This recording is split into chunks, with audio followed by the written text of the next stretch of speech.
YouTube and Rumble family, what's good? Yo, check this out. So the U.S. claims to have landed the Odysseus moon lander on just barely above the equator of the moon. So I'm going to play this clip and then I'll have my thoughts in between and then afterwards. So let's do it. Today we have some amazing new images to show you, courtesy of the Nova C lander, also known as Odysseus. This is a private lunar lander that was launched on February 15th, 2024, as part of a historic mission to deliver science and technology payloads to the lunar surface.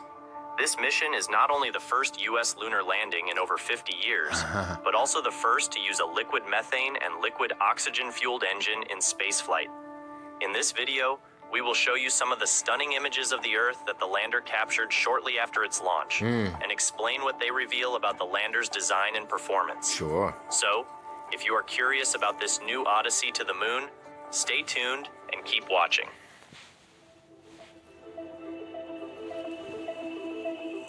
The Nova C lander is one of the first landers to participate in NASA's Commercial Lunar Payload Services program, which aims to deliver science and technology payloads to the lunar surface using commercial partners.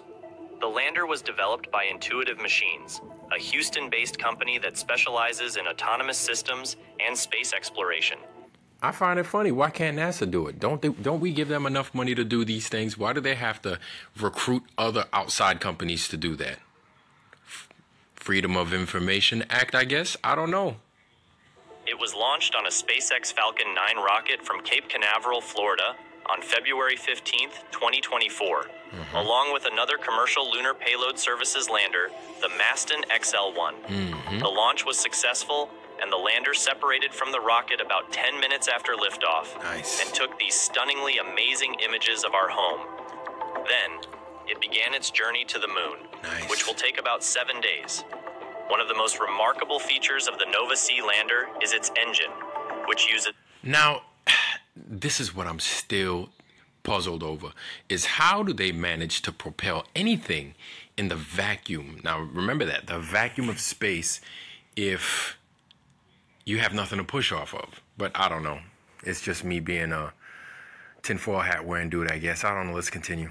Liquid methane and liquid oxygen as propellants. This is the first time that such an engine is used in spaceflight, and it has several advantages over conventional engines that use hydrazine or kerosene.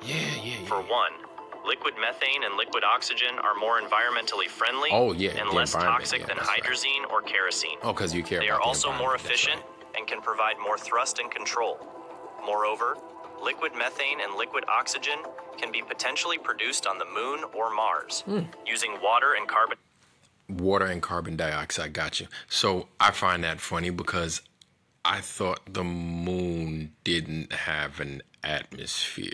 So that's what I was taught. That's what I was taught. The moon didn't have an atmosphere, and if it did, it had a thin covering of helium above it. But that's what I was taught, but I don't know. That's just me. Dioxide, which means that they could enable future missions to refuel and reuse their spacecraft. The lander successfully commissioned its engine shortly after launch and performed a series of maneuvers to adjust its orbit and trajectory. The engine will also be used for the final descent and landing on the moon. Okay. The lander is expected to land on the moon on February 22nd, 2024, near the lunar equator, in a region called Oceanus Procellarum, or the Ocean of Storms. Okay. This is a large and flat area that has been the site of several previous lunar missions, such as Apollo 12, Surveyor 3, and Chang'e 5. Okay.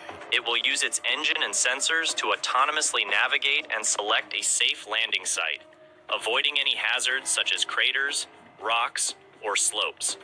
It will also communicate with a relay satellite called Lunar Pathfinder, which was launched by another commercial lunar payload services partner, Astrobotic, in January 2024. The relay satellite will enable the lander to send and receive data and commands from Earth, and also relay data from other lunar missions. Okay. The lander will operate for about 2 weeks in sunlight, and will perform its payloads and experiments during that time. It will also take images and videos of the lunar surface and environment and send them back to Earth. However, It will not survive the lunar night, which lasts for about 14 Earth days, and will freeze and power down. But it will leave behind a lasting legacy, as it will help pave the way for human exploration of the moon as part of NASA's Artemis program, which aims to land the first woman and the next man on the moon by 2028. It will also contribute to the scientific and technological advancement of lunar exploration and provide valuable... All right, that's enough. Enough BS for a couple of minutes. I'm going to go ahead and I'm going to leave this video in the description box. You guys tear it apart. But what I wanted to touch on and what I wanted to show you guys also were some points of view that I found a little bit puzzling. So let's get to them. Now, if you're a child or a person of the 80s, you'd remember this show. This is Diff'rent Strokes. The rest will speak for itself. I'm just going to play a little bit of it. Let's do it. Let's go, boys! Right, Dad. You know, I've been thinking, it's gonna be so crowded in that car, Dad. Oh, with the binoculars, the sleeping bags. We're gonna be miserable. So I'm volunteering to stay home. No, Willis, Halley's Comet is a very important event, and I want us all to share it together. Right, just like we went on that fishing trip and got seasick together. Okay, so I just mentioned that because I thought Halley's Comet was a big deal. I remember seeing it as a 7-year-old. So that was the first time I had any real experience with any kind of telescopes and stuff like that. Now I'm bringing this video up because Halley's Comet in the United States, actually worldwide, was a big deal. It was like the big thing happening, right? And so, like I said, not just nationwide, but also worldwide. And you only get Halley's Comet around 72 every 74 years, right? So this Odysseus space landing craft, right? Or this moon landing craft, excuse me. Nobody really heard about it. Nobody was really paying attention to it, but we have things like the Super Bowl, this one and that one, but the eyes weren't set to the skies. Why do I find that a little bit puzzling? Well, let's check this out. This is where they claim that they're landing the craft, right? Oceanus Procellarum. This is where they're saying that this joint is going to touch down right here, and they have a bunch of stuff over there. That's where the Apollo dudes done landed. Around there is where the Chang'e, the Chinese craft, landed. And let's also keep in mind, within the last year, we also had 2 other craft that landed on the moon, right? We had the Japanese one, which is the most recent. We also had the Indian one that landed, right? So apparently these landed at and around the South Pole, but we're not seeing any footage. We're not seeing any visuals. We're not seeing any pictures or anything of those craft capturing Odysseus headed either towards the moon or landing on the moon. But I digress. Let's continue. And so from there, I mentioned the moon's perspective or the lunar perspective of seeing this craft make it and land on the moon. But how about our perspective? So I wanted to know, how many observatories do we have in the U.S.? We have 350 active and working professional observatories in the United States alone. The United States alone. But that's just the Northern Hemisphere now. I want to show you guys something else. We don't only have them in the U.S., we have 600 worldwide. We have them in Africa, Antarctica, Central Asia, Southeast Asia, the Middle East, Southwest Asia, which is around the Middle East, right? Argentina, Australia, Brazil. So you have South America, North America, which is us, Australia. You have all the different continents, all of them, Bulgaria, Belgium, so on and so forth. And the list goes on and on. And so for the more Nordic regions, you have Norway and you have Sweden, right? So they're everywhere. Switzerland, Spain, they're everywhere on this flat plane that we live on, or the globe, if you believe that. They're everywhere. So from every perspective, we should be able to see the moon and anything headed towards it with one of these observatories, right?